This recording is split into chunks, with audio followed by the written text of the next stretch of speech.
Welcome to the DRS Zone. We are diving deep into the Las Vegas Grand Prix post-race analysis, and trust me, the numbers tell a story that's way more chaotic than the final result board. It really does. Our mission today is to just tear through all of it, the driver ratings, the strategy notes, and figure out what really happened in Vegas. And it's a fascinating study in contrast, isn't it? Because if you look at the overall race verdict, the score was, well, it was surprisingly low. Yeah, it barely scraped by with a 6. A 6. For a brand new race like that, a street circuit with all that speed, why so low? Well, because for a lot of people, once Max Verstappen got clean air, after Lando Norris made that mistake, the race at the front was basically broken. The battle was over. The tension just vanished, almost immediately.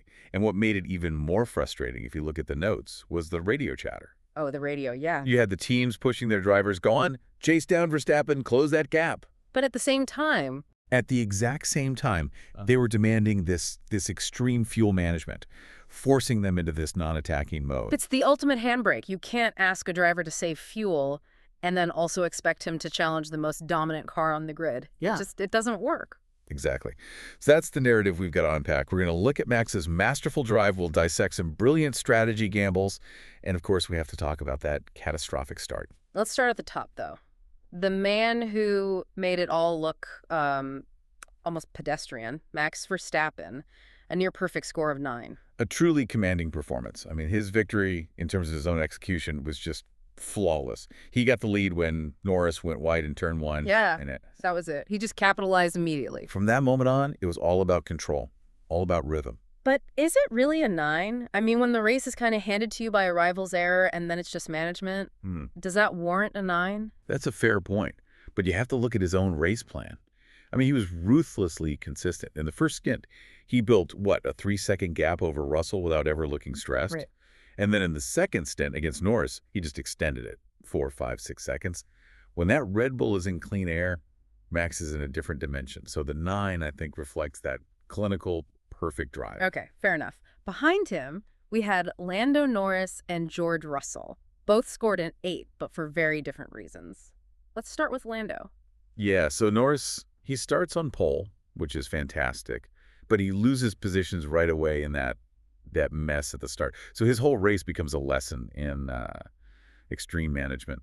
It was so frustrating to watch, though, because he was close to Max, but he just never seemed to commit to the fight. Well, the radio communication was fascinating, right?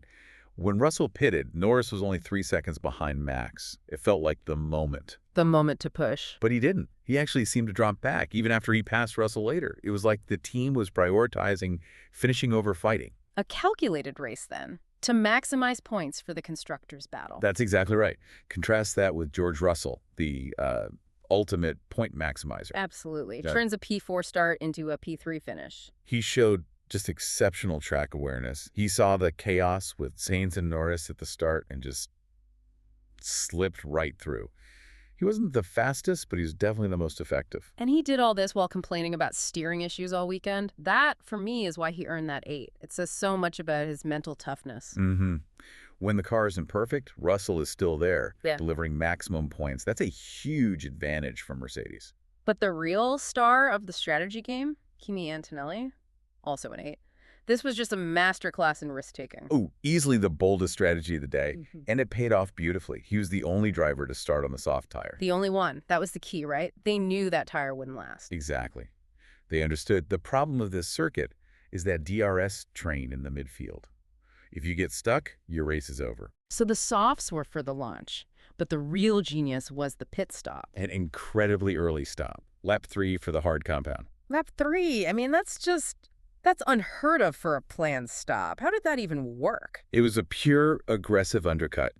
They pitted so early, knowing that when everyone else on mediums came in later, Antonelli would just leapfrog them all. And he did. It was a massive gain, 11 positions? 11 positions through the pits, it let him bypass all that traffic and just run in clean air. A huge comeback. And remember, he did all this while carrying a 5-second start line penalty. Incredible. Just brilliant race management. You have to wonder why other teams didn't take that risk. All right, if you're watching this on YouTube, welcome to the DRS Zone. And hey, don't forget to subscribe for more F1 content, because we are now moving from the high point of strategy straight into the low point, the chaos of turn 1. Yeah, it was Honestly, a shocking moment of beginner's error. Gabi Bortoleto, who gets a dismal 4, was the epicenter of it all. Describe that mistake because the notes, they paint a very dramatic picture. He completely lost his braking reference. He drove into that corner as if the braking zone was like 400 meters further down the track. Wow. It was a baffling rookie mistake, especially this late in the season. And the consequences were instant. He caused a huge pileup, took out Lance Stroll, innocent victim, DNF, no score for him, and it also wrecked Pierre Gasly's race. Oh yeah, Gasly lost 7 positions, sent right to the back of the grid. His race was basically over right there. And Bortoleto wasn't the only one. Liam Lawson started in a brilliant P6, also gets a 4 for missing his braking point. Lawson hits Oscar Piastri, damages his own car, forces an immediate pit stop, and then needed another one later. Just crushed any potential for points. Yeah. P6 down the drain. And poor Piastri, only a 5 for him. He was just collateral damage, wasn't he? Started P5, loses pace right after the hit. And you could see how much it hurt him. He was struggling to pass Isaac Hadjar later on. Normally, Piastri would slice through the midfield, but he didn't have the pace. The car was compromised. The misery just continued further down. Alex Albon, a 4 for him. Just a weekend full of mistakes. He was never comfortable. A reprimand at the start, technical radio failure, and then that clear driving error when he tried to overtake Hamilton. Right. Clipped the wing, got a 5-second penalty. Just too many errors. And finally, Fernando Alonso. A 6, but his comments make it sound much worse. He dropped from P7 to P13. Which was predictable, really. The car just didn't suit the circuit. Not at all. And his post-race sentiment said it all. He said he was counting the hours until he could say goodbye to that car. I mean, when a driver like Alonso is just waiting for the race to end, you know the setup is completely wrong. Ouch.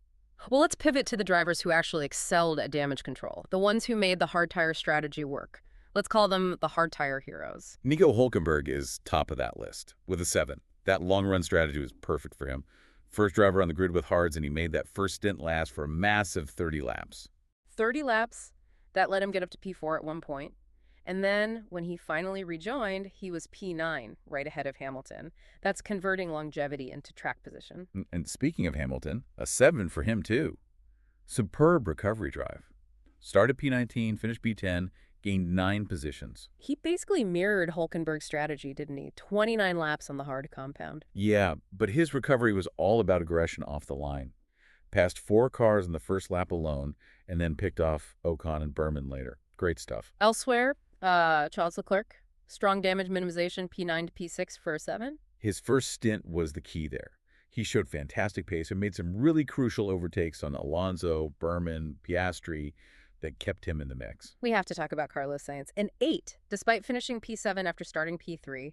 The analysis says he classified too well for the car's true pace. Which is the ultimate compliment, right? Oh, absolutely. The strategy didn't quite work for him. He lost ground in the pits. But he still fought like crazy to secure P7 and keep that lead in the midfield points battle. And that's why he got the 8, making the absolute most of it. And briefly, Ocon and Berman both got 6s. Yeah, both had promising starts, especially Berman getting into P7 for a moment. But they just faded as the race wore on. Couldn't maintain the pace. So if we synthesize all this, I mean, if we connect it all back, the notes describe it perfectly. There were really 2 races in Las Vegas. You had the highly managed, controlled, and let's be honest, predictable race at the front with Verstappen and Norris. And then you had the other race, the chaotic, strategically daring fight that defined the rest of the grid. That's where all the action was. Antonelli's massive undercut, the turn 1 chaos, those 30-lap stints. It was F1 strategy at its most complex, just layered on top of pure recklessness. And yet, despite all of that happening behind him, the power rankings, they tell the same old story. They're stable, except for Albon losing a bit of ground.